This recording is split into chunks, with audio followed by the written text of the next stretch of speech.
How you doing, everybody? It's Jimmy King with WrestleLaunch here, and it is time for your AEW Collision review. It's just a little bit late and mildly subdued because I have to be kind of quiet because my daughter is asleep just on the other side of that wall right there. But we're getting right into it. We have Collision from Peoria, Illinois, and we start the night off with a 10-man tag match. It is the Death Riders and the Dogs, which of course is going to be Mox, Pac, and Claudio, and, of course, David Finlay and Clark Connors against Top Flight and the Rascals, which, of course, is Dante Martin, Darius Martin, and Myron Reed, Desmond Xavier, and Zachary Wentz. Haha, had to think about it there for a second. Once they all do get near the ring, though, we do have the Rascals start diving over the ring, and it starts the entire fight. I enjoy these massive fights. I know these type of matches typically will set people off, like Jim Cornette. He's not a big fan of these party matches, and I will mention it every single time, but at the end of the day, I like it. It definitely serves a purpose. We do get that massive spot fest in these matches that we normally do, but instead of it being in the middle of the ring, we end up seeing it outside the ring, and it's just complete calamity. It's fun to see. At one point in time, we do see Marina get involved, of course, because she's a part of the Death Riders. We see Dante and Darius Martin doing a lot of their flying techniques that they do. I'm a big fan of Dante and Darius Martin. I've watched them majority of their AEW career. I just genuinely enjoy these guys. Dante's got this really cool thing that he does off the bottom rope with like a little backflip evasion thing. I just have always genuinely enjoyed what these guys can do. During the whole sequence where they're all doing their massive party spot where they're just doing all their craziness, we see, I think it's Dante or Darius, swing around the post. We see one of them come in with a knee. There's some craziness going on. We see the big deal where Claudio gets taken down by all five of them at once because, again, as I've pointed out before, Claudio is built up as the big master, like boss man of the entire Death Riders. He's like their, what I think they call him, the emissary of violence. So I like when they have to team up to take him down because they treat him like he is the strong person that he really is. Genuinely, I was trying to come up with something better than that, but when it comes to Claudio Castagnoli, I mean, how do you explain him? We do end up seeing the 5-man team of the Death Riders and the Dogs win that match after a brutalizer gets the win for Pac, and then we go on to a commercial segment before commercial, which sees the Jurassic Express bus touring, and it's this whole thing. Jack is yelling about how he's doing stuff and whatever. Jack swears, and then eventually at one point in time, the cameraman asks him if he can even say that, and then Jack kicks him off the bus.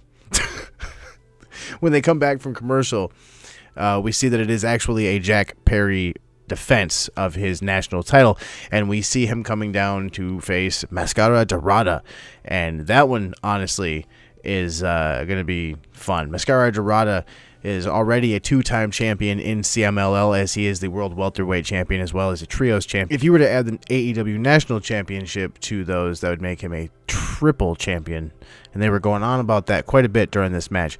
These two go off. There's a good show of respect to begin, but they have some very innovative offense that has both Jack and Dorada showing off for the crowd, and honestly, there's a couple of spots here where like even Jack pulls off some stuff I'm not used to seeing him do. He's doing a lot of new things. There are some things in his arsenal that you have seen in other wrestlers that he has faced, including what he calls himself a different variation of some form of knee. I'm not calling it what I see, but I'm just saying what I see. But Jack does get the win here, like I said, after a lot of innovative offense from them. So good job on them. We do see a segment from last week, which is giving you a little backstory between Stat and Hikaru Shida after what happened last week, and you can see that Stat has finally kind of gotten a little bit fed up with Shida. We move on, and it is a match with the MXM Collection and Johnny TV against the Conglomeration, I do believe it is, and honestly, at one point in time, Mansoor and Mace are doing their little standoff thing in the ring, and I think Mansoor's got like this jacket with hands on it, which is just creepy. I'm not even going to go try to find that, but that's just creepy, man. This match serves its purpose. There's a point in the match where they do their little standoff in the ring and OC comes in. But again, like I said, this match serves its purpose. They show off their team or tag team ability, and it's just fun to see Kyle O'Reilly having fun. Tommaso Ciampa comes out afterwards because there has been an announcement for Dynamite that it will be, I believe it's Dax going up against OC in their big 3-hour-long episode that's going to be on Wednesday. So yay for me. We move on, and it's going to have a commercial segment that we do talk about Rebel Brooks. And those of you out there that do not know, in AEW, before when Britt Baker was women's champion, she did have a second that came out with her quite a bit. She called her Reba, but her name is actual Rebel Tanea Brooks. And unfortunately, she has suffered some unfortunate medical information that has her on a bit of a new journey that she was not expecting. So if you have yourself some time, I'm going to put some information up for her right here. Go and support her as best you can, because that is a talent that the wrestling world cannot afford to lose. And unfortunately, from the sounds of it, we are about to. And it's very sad.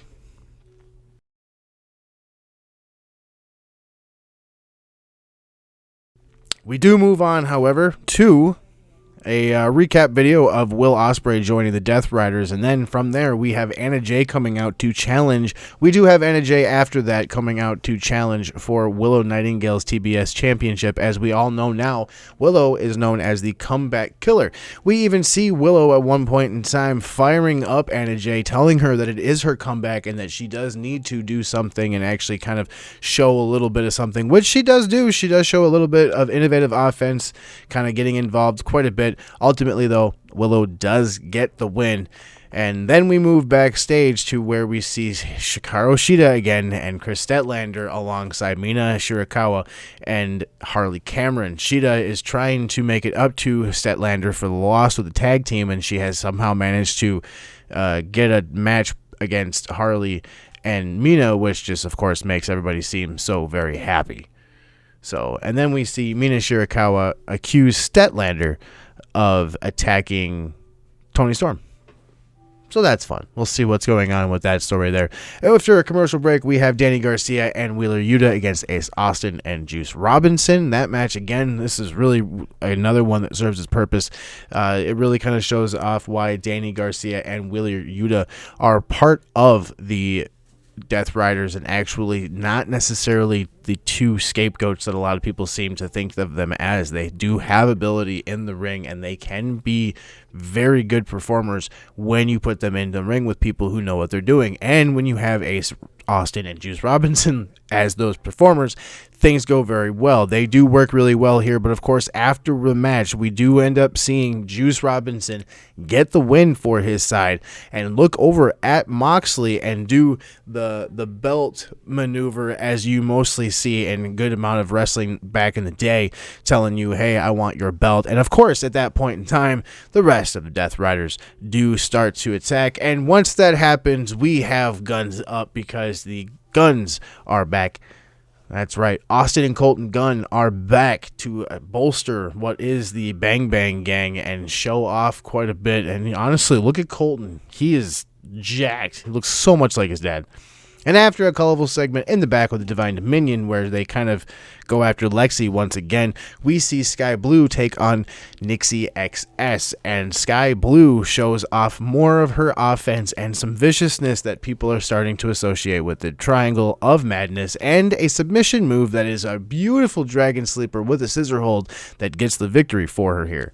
And then, of course, we move on to what is, I believe, our main event, and it is Kevin Knight and Hook for Kevin Knight's TNT title, and honestly, Kevin Knight carries this match. Now, I'm just going to say Kevin Knight was trained by Shibata, so they're playing on that the majority of this match because Shibata is in the corner of Hook, and Shibata has gone rogue, and it's just whatever. But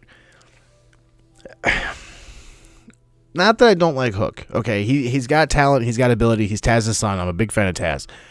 But I feel like in a lot of these matches, whoever Hook goes up against is kind of carrying the match, because Hook, though he does have talent, he does have ability, you can see that he does have the ability to do most of what they ask him to do and whatnot, but he doesn't really have much ring psychology. He doesn't really look like he has much planned out. He kind of just looks like he's going through the motions. When he does get offense, it looks like he's just kind of guessing as he goes through the match.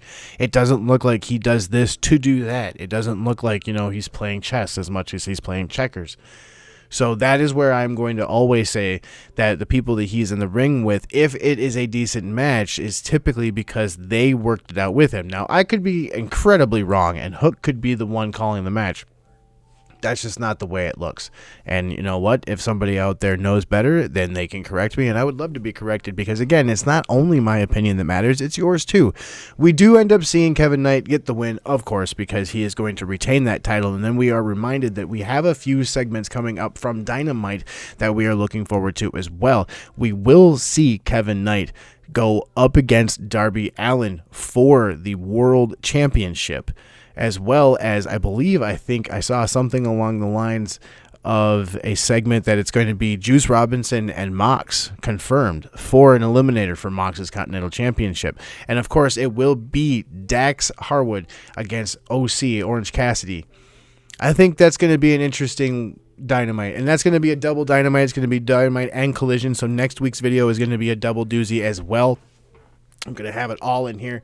We're going to see what we can get involved with as far as like mesh and all this stuff. But that is your AEW Collision review. I hope you guys enjoyed that. Again, like, comment, subscribe, because it is not only my opinion that matters, it's also yours, because wrestling is for everyone. So I want you to tell me what you think, even if you don't agree with me. You don't have to agree with me. If you don't agree with me, tell me what you think. I want to know too. It's not like I want to start an argument. I just want to hear what people think, because that's what wrestling is. It's for everyone. I'm going to get out of here. I got those rules. I'm going to pop it down right here. Stay safe, stay sane, stay healthy, and above all else, just love professional wrestling, because it's for everyone. I'll see you guys on the podcast and the Dynamite review. You guys have yourself a fantastic one.